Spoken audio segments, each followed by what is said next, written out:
when you hand over like $250 for a luxury night cream, you're really paying for a beautiful story, right? Absolutely. You get this heavy frosted glass jar, and there's this incredibly persistent illusion that some solitary genius in a pristine little boutique lab just willed this perfect serum into existence, exclusively for that brand. Right, but the industrial reality behind that frosted glass is vastly different, and it's completely hidden from the consumer. Completely hidden. Yeah, I mean, we're actually talking about a massive, highly synchronized global supply chain. The brand name embossed on the front of the bottle. They almost never own the manufacturing facility that's actually mixing the chemicals in the back. Which is wild to think about. Welcome to our deep dive, everyone. Whether you're an aspiring beauty founder trying to launch the next big thing, or a market analyst tracking retail trends, or, just insanely curious about how the high-end products sitting on your vanity actually get made, today is going to be an eye-opener. It really is. Because we are looking at an extensive 2026 buyer's guide. It's titled Luxury Private Label Cosmetics, a comprehensive buyer's guide to premium private label partners. And it's written by Laurent Fabian, the founder of Ingredientsage. Right, and Fabian maps out this incredibly comprehensive operational blueprint for how the luxury private label industry functions today. Right. And honestly, it requires a completely different strategic approach compared to the landscape of even just 5 or 10 years ago. Okay, let's unpack this. Yeah. Because the core thesis of Fabian's guide, it really hinges on a massive shift in the buyer's mindset. Buying private label is no longer just flipping through a catalog, ordering a soft moisturizer, and slapping your logo on a generic bottle. No, not at all. The text argues that you are now buying a storytelling relationship. There's actually a quote from an industry formulation expert in the guide that perfectly captures this. They say, luxury in private label today is a seamless blend of customization, sustainability, and storytelling. And that shift is driven entirely by the evolution of consumer expectations. A premium price tag and a minimalist logo, they just no longer guarantee a sale. Right. People want to know more. Exactly. A modern premium brand has to demonstrate provenance. That means providing verifiable proof of exactly where and how ingredients were sourced. Wow. Plus clinical performance data and a highly curated design language.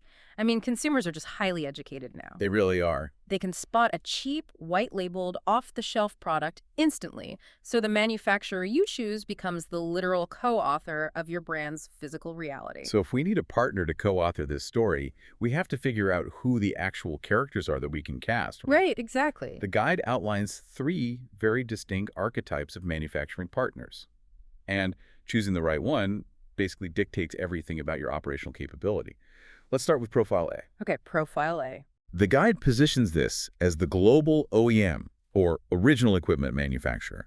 Mechanically, that means they own the massive factory, the in-house R&D labs, and their own premium packaging studios, all on one massive site. Yeah, and the strategic value of Profile A is end-to-end control. When your formulation chemists are working in the exact same building as your packaging engineers, you drastically reduce operational handoffs. And handoff is usually where things go wrong. Exactly. That's where a project usually stalls.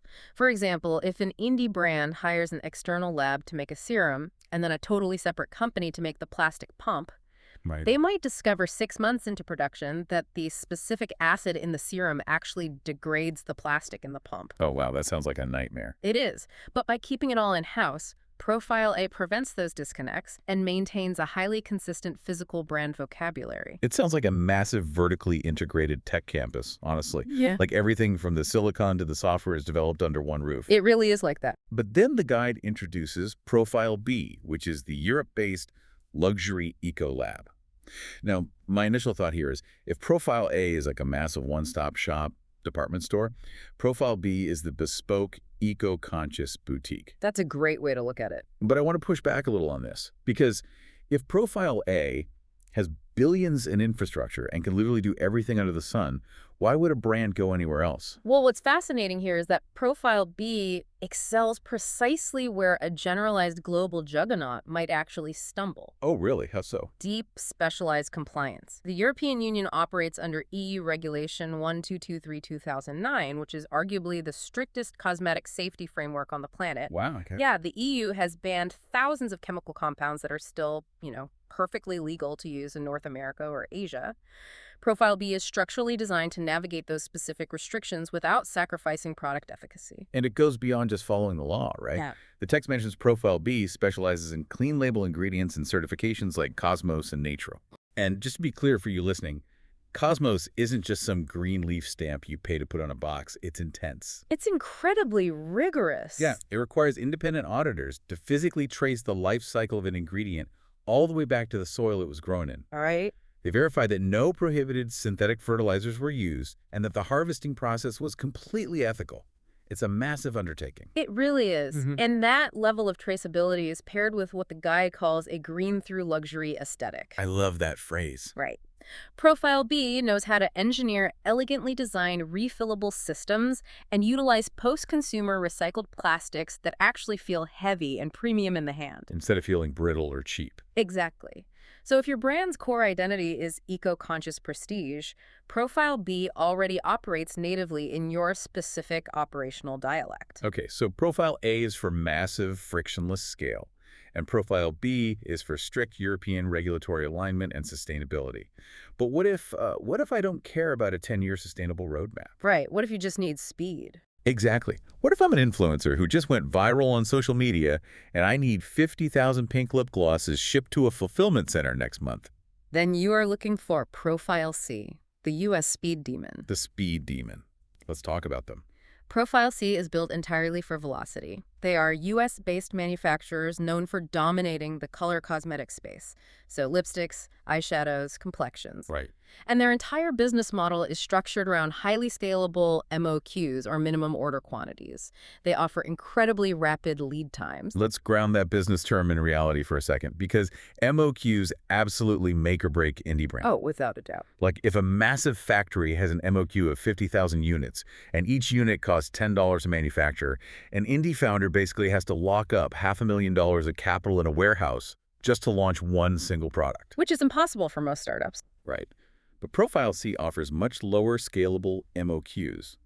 This allows a brand to stay financially nimble, run a small pilot program to test the market, and then rely on Profile C's rapid lead times to scale up production instantly if the product goes viral. Yeah, it basically allows modern brands to treat cosmetic drops the same way streetwear brands treat limited edition clothing releases. You know, fast-paced, highly reactive, seasonal drops. That makes total sense. Yeah. But regardless of whether you choose the global giant, the eco lab, or the speed demon, a relationship requires way more than just a good match on a spreadsheet to survive. Right, you need legal and operational boundaries. Exactly. You need contracts and guardrails. The guide dives into the absolute alphabet soup of certifications required to survive in this space. Things like GMP, ISO 22716, ISO 9001, Cosmos, Naturo, cruelty-free. A lot of acronyms. It is, and honestly, they sound like highly bureaucratic hurdles. They are definitely bureaucratic, but they aren't just checkboxes. They represent the literal insurance policy for a brand's reputation. How so? Let's look at ISO 22716. That is the international standard for good manufacturing practices, specifically in cosmetics. Okay. It means external auditors are actually walking the factory floor, verifying that raw materials are quarantined properly upon arrival, that mixing vats are sanitized to a specific microscopic standard, and that final lab tests are logged immutably. The guide also stresses that a partner must maintain ready-to-submit dossiers for the US, EU, and UK, and have robust KPIs. Yes, KPIs are critical. Right, a KPI stands for Corrective Action Plan or Corrective and Preventative Action. Let's create a hypothetical to explain how crucial this is. Okay, let's hear it. Say you launch a premium face lotion, and a pallet of it sits in a hot delivery truck in Arizona for 2 days. The emulsion breaks. Oh, no. Right, meaning the chemical bond holding the oil and water together fails, and it separates into this gross, oily puddle. Not very luxury. Not at all. A KPI isn't just an apology email from the factory saying, whoops, sorry about that. It's a formalized forensic investigation. Exactly. The manufacturer must formally document why the emulsion failed. Perhaps the mixing temperature was, 2 degrees too low during production. Right. They have to outline the exact structural fix implemented on the assembly line and provide data proving it can never happen again. If a regulatory body knocks on your door because of consumer complaints, handing them a completed KPI proves you are fully in control of your supply chain. Here's where it gets really interesting for me, though. The text dedicates a significant section to intellectual property protection. Yes, IP is huge. Because when I first thought about private label, I honestly assumed you simply bought a formula, signed a check, and owned it. But the ownership structure is incredibly layered. Very layered. I like to think about a manufacturer's change control process, kind of like a smartphone OS update. Okay, I like that analogy. You wouldn't want your phone's operating software completely changing overnight without your permission, right? Because it could delete your photos or break your apps. Right, it would be chaos. Exactly. Similarly, if you don't enforce a strict change control process with your factory, you risk what the guide calls uncontrolled formula drift. That analogy captures the risk perfectly. Uncontrolled formula drift is an absolute brand killer. It sounds terrifying. It really is. Imagine your manufacturing partner decides to swap out a premium, naturally derived emulsifier for a slightly cheaper synthetic one just to save 3 cents a unit on their end. And they don't even tell you. Right, they don't notify you because they consider it a minor operational adjustment, but suddenly your $150 face cream feels slightly tacky on the skin. Your customer reviews completely tank. Wow. The brand equity you spent millions building is destroyed over a 3-cent unauthorized update. The guide quotes an intellectual property counsel who states, IP protection is not a one-off contract clause, it's a living process. Which is so true. In a true luxury partnership, there is a very clear legal boundary between what they call background IP and derivative works. Right, and understanding that difference is vital. Background IP is typically the base formula. Like the core chemistry. Exactly, the fundamental chemistry of the lotion itself, which the manufacturer spent years developing and inherently owns. The derivative works are the unique elements that you bring to the table. So things like the specific custom fragrance profile or proprietary active ingredients. Yes, or unique texture modifications. You own those derivative works. And a premium partner will establish secured data rooms with strict access controls just to share this confidential formulation data. Wow, so they treat it with the same level of security as like a corporate tech merger? Exactly. It's highly sensitive intellectual property. Okay, so the legal walls are built, the IP is locked in a digital vault. But what is actually going inside these bottles in 2026 to make them sell? How do you justify these luxury prices? That's the fun part, the formulation trends. Right. The guide outlines major formulation trends, and the dominant one seems to be this massive shift toward biotech and minimal, hyper-targeted ingredient lists. Yes, absolutely. We're seeing a huge reliance on precision actives, things like bioformants and peptide-rich serums. Let's break down why those specific technologies are taking over, though. Biofermentation involves using microorganisms like yeast or bacteria to break down complex botanical compounds into much smaller, more bioavailable molecules. Which means what for the consumer? It means the skin barrier can absorb them much more efficiently than traditional plant extracts. Oh, that makes sense. And then peptides, on the other hand, are short chains of amino acids that act as cellular messengers. They literally signal your skin cells to build more collagen or elastin. The fascinating part to me is that brands aren't hiding this complex science anymore. They are fronting it. They are making it the whole story. Exactly. The guide notes that safety data, like clinical efficacy and stability testing, is now a primary marketing tool. Transparency is the new luxury. It's a huge shift from the past. Right. Historically, mystery was luxury. You didn't ask what was in the proprietary magic broth. You just trusted the gold lettering on the heavy jar and paid the money. Right, you bought the illusion. But today, the premium consumer demands to see the stability testing across different climates, the allergen transparency, and the actual biological mechanism of why the serum works. And if we connect this to the bigger picture, that demand for transparent, verifiable data extends straight through to the physical box the product ships in. Oh, definitely. The industry calls this life cycle intelligence. Packaging decisions now require a rigorous analysis of the carbon footprint, the actual municipal recyclability of the materials, and the end-of-life impact. Right, because using recycled content, heavy glass, or metal components, they aren't just eco-friendly choices anymore. They are calculated design statements. Exactly. They tell a story. The physical box has to perfectly align with the ethical claims the brand makes online. I mean, if you market a scientifically advanced, clean, green biotech serum, but then you ship it surrounded by single-use virgin plastics that will sit in a landfill for 1,000 years. The consumer registers that cognitive dissonance immediately. Instantly. They see right through it. The standard for alignment is completely 360-degree now. Everything has to match. Furthermore, to achieve that alignment faster, the text highlights a massive technological leap in color cosmetics, which is digital prototyping. I love this part of the guide. This futuristic detail completely shifts how we think about product development. It really does. Because instead of mixing hundreds of physical batches of foundation to find the right shade ranges, brands are using digital color libraries, computer-based color tests, and skin-simulated testing to rapidly prototype custom color cosmetics. Right, all before mass production even begins. It's wild. It replaces hidden trial and error with computational data. An algorithm can analyze a database of tens of thousands of human skin undertones, generate a specific mathematical hex code for a new shade of foundation, and feed that code directly into an automated pigment dosing machine. That is just incredible. It fundamentally de-risks a product launch. You aren't guessing if a shade will oxidize poorly on the skin. You have computationally simulated the result before committing to a 50,000-unit production run. Okay, so we have our computationally verified biotech-infused product. It's sitting securely in a data room. But honestly, having a brilliant product means absolutely nothing if you can't actually get it manufactured efficiently and onto the retail shelves. Right, execution is everything. So how do buyers actually execute this? The final section of the guide outlines the buyer's roadmap for bringing this to market. It starts with the RFI or RFP. The request for information or request for proposal. Exactly. You break down the practical next steps. You issue this RFP to a short list of 3 to 5 carefully vetted supplier profiles. Right, you take all your operational criteria, the specific ISO certifications you require, your packaging constraints, your target MOQs, and you send that out. And the text specifically warns buyers to demand transparent pricing. They talk about calculating the total cost of ownership, or TCO. TCO is a crucial concept to understand. Because the price per bottle is just the tip of the iceberg, right?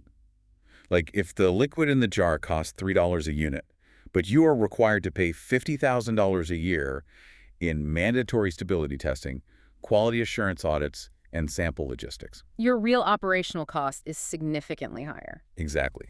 You also have to secure microdosing samples during this onboarding phase, so you can physically test the texture and stability of the formulation before signing any kind of multi-year contract. This raises an important question, though. What's that? Securing the perfect first batch for launch is a massive achievement, obviously.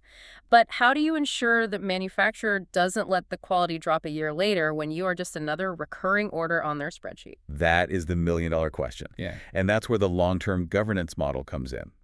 A true storytelling relationship requires strict service-level agreements, or SLAs. Yes, SLAs are vital. They are legally binding parameters that dictate exact delivery timelines and quality thresholds.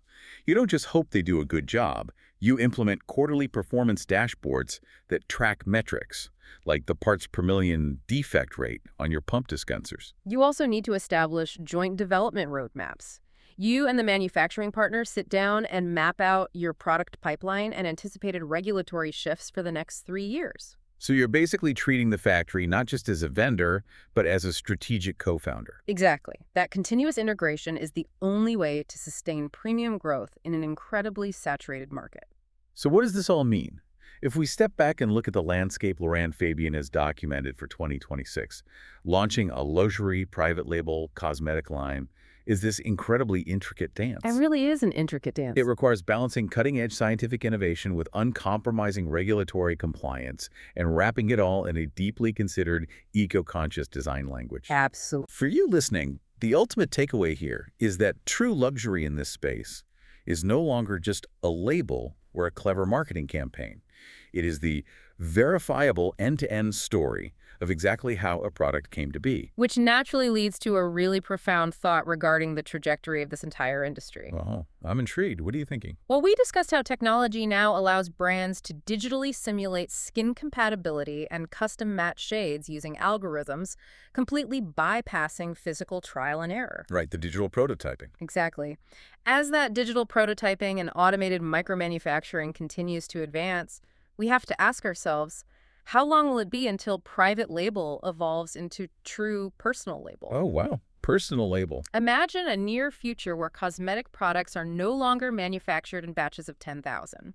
Instead, every single serum and foundation is formulated, precisely shade-matched, and manufactured as an addition of one, specifically engineered for your unique biological data. An addition of one.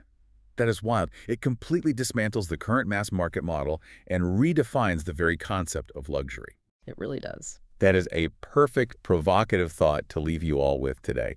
Thank you for joining us on this deep dive into the hidden mechanics of premium private label cosmetics. We'll catch you next time.